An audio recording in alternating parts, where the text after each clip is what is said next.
Ya, betul saja. Terima kasih ya Datuk Pengerusi. Saya ingin merujuk kepada B11 sebanyak Ya, saya peringatkan lagi ya, Mat. Tadi saya dah bagi tahu, pagi tadi saya bagi tahu. 10 minit saja, Mat. 10 minit. Ya. Ya, saya cuba ringkaskannya.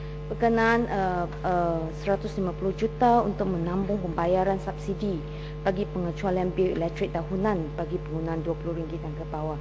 Datuk Pengerusi, orang ramai begitu tidak puas hati ya dengan pengumuman kenaikan tarif elektrisiti baru-baru ini yang mula dilaksanakan pada 1 hari bulan Jun yang lalu.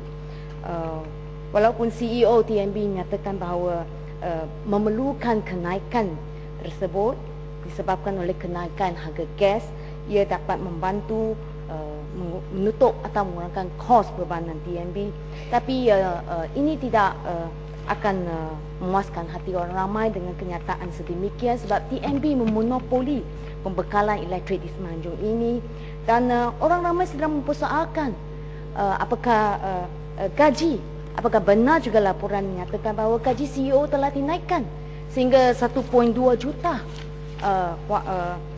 pada masa kini apabila TNB menyatakan memerlukan kenaikan tarif elektrik untuk ke atas pengguna disebabkan kenaikan harga gas dan untuk mengurangkan beban TNB.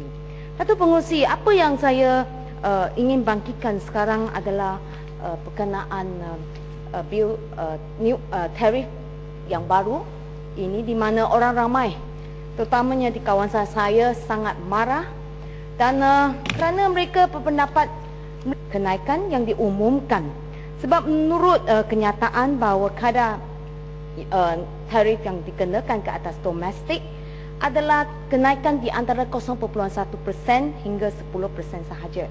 Tapi masalah timbulnya adalah seperti yang pernah saya bangkitkan semasa ucapan penangguhan saya tahun lalu pada 9 hari bulan Jun yang lalu. Penduduk kawasan saya ada di kalangan mereka adalah menerima bil adalah secara alternate meter reading. Bulan ini bulan bil O, bulan akan datang adalah bil N, di mana ini dinyatakan sebagai pembacaan meter 2 bulanan.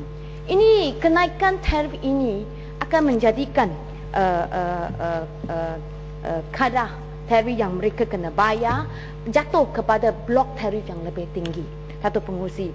Jadi mereka kata mereka dibebankan tambahan dengan kenaikan tarif yang telah diluluskan untuk pelaksanaan bulan ini.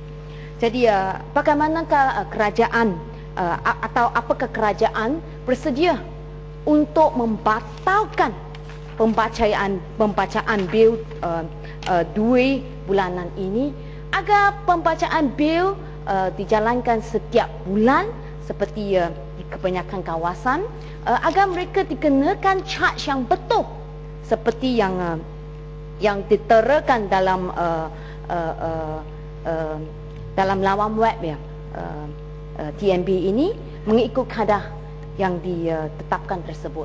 Sebab apabila bulan kedua baru datang membaca meter, kadar catatan dalam meter adalah berjumlah 2 bulan. Jadi ia dengan seterusnya akan jatuh pengiraan mereka tarif yang dikenakan ke atas kategori yang lebih mahal ya. Jadi saya rasa tidak boleh diterima alasan bahawa TNB ini perlu menjimatkan kos operasinya agar penjimatan ini dapat membantu mengukuhkan sistem pembekalan elektrik seperti yang diberitahu sebelum ini ketika saya membangkitkan ucapan penangguhan.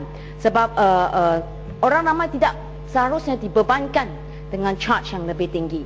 Tambahan saya ingin menarik perhatian pihak kerajaannya sebab dalam laman webnya TNB ada satu kolom yang membenarkan pengiraan bil calculator dan saya rasa bil calculator itu hanya merujuk kepada pengiraan kepada mereka secara bil bulanan yang menerima bil bulanan pembacaan bil meter setiap bulan. Tapi dalam kes 2 bulanan seperti di kalangan kawasan saya, penduduk kawasan saya, dan saya dinyatakan ia dilaksanakan dalam 10% pengguna di Semenanjung ini. Bagaimana pengiraan ini dijalankan pula?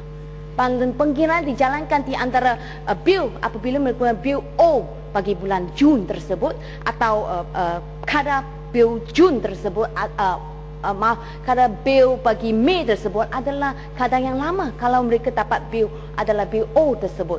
Jadi saya rasa ini perlu diperjelaskan. Saya rasa tiada alasan lagi bagi TNB untuk meneruskan pengiraan bil secara 2 bulanan ini, kerana ini jelas ia adalah membebankan pengguna. Dan saya juga dimaklumkan bahawa jika N-bil boleh diserahkan dari rumah ke rumah atau pembacaan bil boleh dijalankan pada bulan yang kedua oleh pegawai TNB, saya tidak boleh terima menyatakan bahawa kaki tangan adalah tidak mencukupi untuk memastikan pembacaan bulanan meter ini boleh dijalankannya.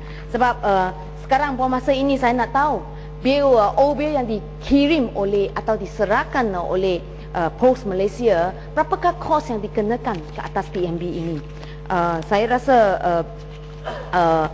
kos ini boleh sebenarnya ditanggung oleh TNB dengan membatalkan penghantaran secara pos, tapi menjalankan pembacaan meter bulanan di setiap rumah tersebut.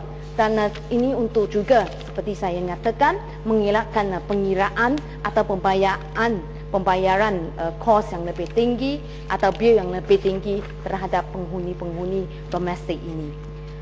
Saya juga akhirnya berkenaan bil tarif domestik yang disiarkan dalam laman web TNB ini, saya mohon penjelasannya. Sebab dalam laman web ini saya rasa perlu diperjelaskan bahawa pada penggunaan 401 hingga 500 kilowatt sejam untuk sebulan, mengapakah ia dicatatkan sebagai dengan izin for the first 100 kilowatt sejam, bagi 401 hingga 500 kilowatt sejam per month dikira sebagai 40.2 kadar 40.2 sen.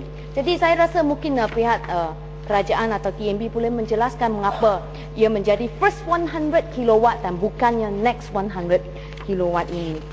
Saya rasa ini adalah antara perkara saya memohon saudara-saudara penduduk kawasan saya yang menerima bil 2 bulanan ini dapat dibatalkan dan melaksanakan kembali pembacaan meter tiap-tiap bulan agar tidak dikenakan kos pembayaran bil yang lebih tinggi. Terima kasih.